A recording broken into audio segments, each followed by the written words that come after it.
2024 के लोकसभा के चुनाव को समझने के लिए एक और पैमाना है और यह पैमाना मैं अब आपके सामने प्रस्तुत कर रहा हूं। हम कुछ हाई प्रोफाइल नेता और उनकी सीट्स की चर्चा करेंगे और इन नेताओं और सीट्स की चर्चा के जरिए आपको यह बताने की कोशिश करेंगे कि जनता ने संदेश क्या देने की कोशिश की है। देखिए, इसमें किसी भी तरीके से आप इसे अन्यथा मत समझें। न तो हम किसी नेता की कार्यकुशलता और कार्यक्षमता या उनके आकलन पर सवाल उठा रहे हैं और ना ही किसी नेता की वाहवाही या जनता के द्वारा स्वीकार्यता को बढ़ा चढ़ाकर प्रस्तुत कर रहे हैं। लेकिन इन सीट्स और इन नेताओं के जरिए हम आपके सामने पूरे भारत की तस्वीर रखने जा रहे हैं। सबसे पहले हम बात करना चाहते हैं अमेठी सीट की। आप कहेंगे अमेठी क्यों चुना? देखिए, अमेठी चुनने का सबसे बड़ा वजह यह है, एक ऐसी सीट जिस पर हर तरह का वाक्य युद्ध हुआ। कहा गया कि राहुल गांधी सीट छोड़कर भाग गए, भगोड़ रहे। किसी तरीके से राहुल गांधी यहां खड़े नहीं हो सकते। राहुल गांधी यहां से नहीं खड़े हुए, लेकिन कांग्रेस ने इस सीट से केएल शर्मा को उम्मीदवार के तौर पर रखा। केएल शर्मा न सिर्फ गांधी परिवार के विश्वास प्राप्त हैं, बल्कि जमीन से जुड़े हुए नेता हैं। एक ऐसे व्यक्ति जिनके हंसमुख चेहरे को अमेठी के हर व्यक्ति ने जाना और पहचाना। ऐसा नहीं है कि स्मृति ईरानी ने अमेठी में काम नहीं किया, जबरदस्त काम किया।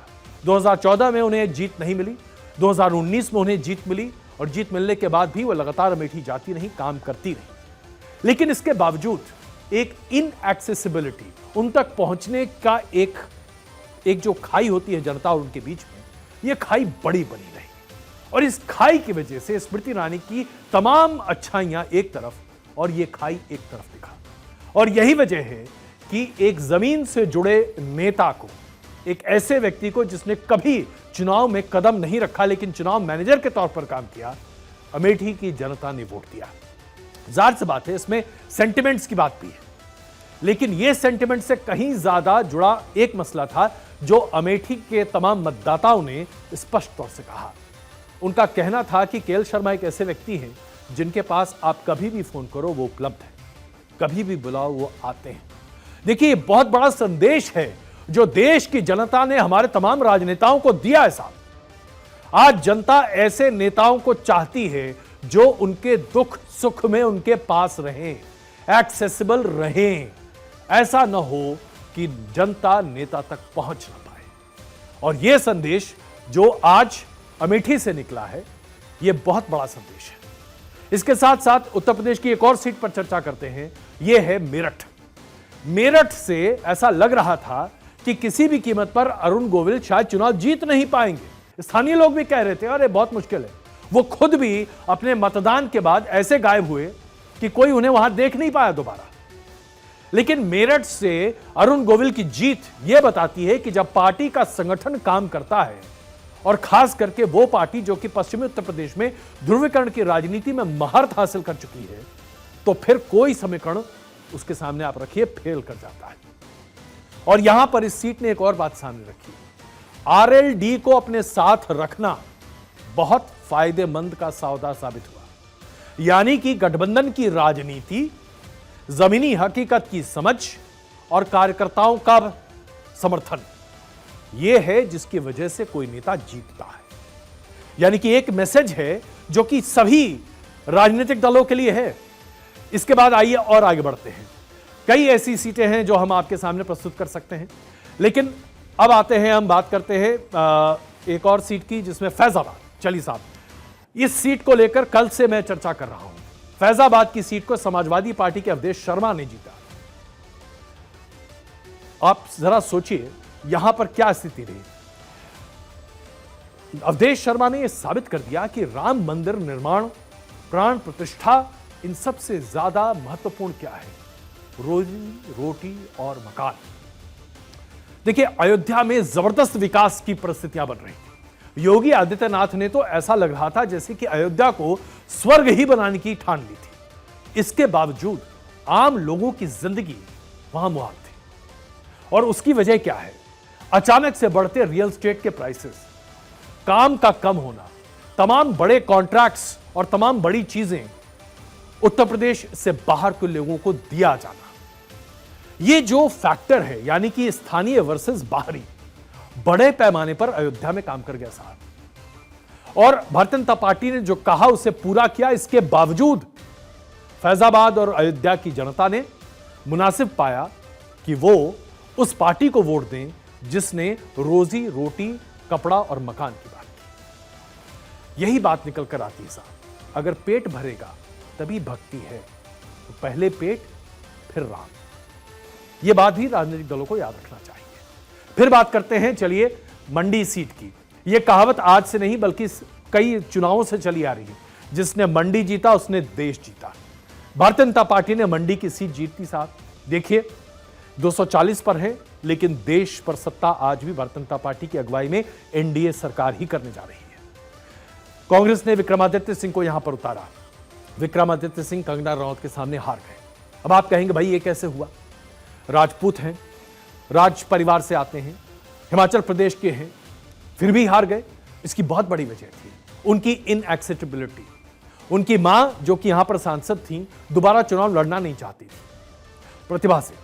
और खुद विक्रमादित्य सिंह भी चुनाव इसलिए लड़ने आए क्योंकि उन्हें लगा कि शायद वो जीत सकते हैं, क्योंकि कंगना रनौत सामने। लेकिन कंगना रनौत के पीछे भारतीय जनता पार्टी का पूरा काडर खड़ा था और विक्रमादित्य सिंह के पीछे उनका अहम खड़ा था। यही वजह है कि जनता ने काडर के साथ मिलकर कंगना रनौत को जिताया और विक्रमादित्य नहीं जीत पाए। अब एक और बात देखिए, शिवराज सिंह चौहान उत्तर प्रदेश के पूर्व मुख्यमंत्री साहब, क्या जीत हासिल की इन्होंने। 8 लाख से भी ज्यादा मार्जिन से शिवराज सिंह चौहान ने जीत हासिल की है। शिवराज सिंह चौहान के लिए सिंपैथी फैक्टर जनता में जबरदस्त है। शिवराज सिंह चौहान को 3 टर्म मुख्यमंत्री के तौर पर मध्य प्रदेश में स्वीकारा। मध्य प्रदेश की राजनीति को उन्होंने एक जगह दी, लेकिन जब उन्हें हटाया गया तब जनता ने उसे सर पर ले उठाया।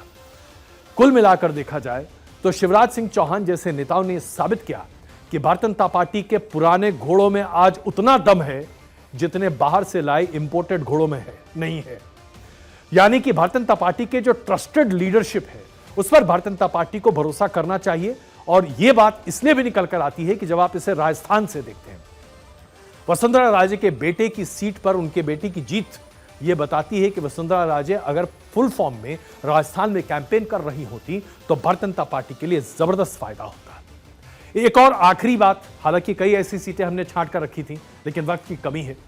तृणमूल कांग्रेस की महुआ मोइत्रा, एक ऐसी सांसद जिनको आरोपित कर संसद से बाहर किया गया, निष्कासित किया गया, लेकिन जनता ने संसद से निष्कासन को धता बता दिया। महुआ मोइत्रा न सिर्फ चुनाव जीत कर आई हैं, बल्कि उन्होंने यह भी साबित किया है कि उनके ऊपर लगे तमाम आरोप जनता के गले के नीचे उतरे नहीं साहब। उनका पब्लिक कनेक्ट काम आया, तृणमूल कांग्रेस का लोकल इंफ्रास्ट्रक्चर काम आया और एक राज परिवार से चुनी गई उम्मीदवार को महुआ मोइत्रा ने यह साबित कर दिया कि भले आप राज्य परिवार की हों लेकिन जनता को आप में भरोसा नहीं है।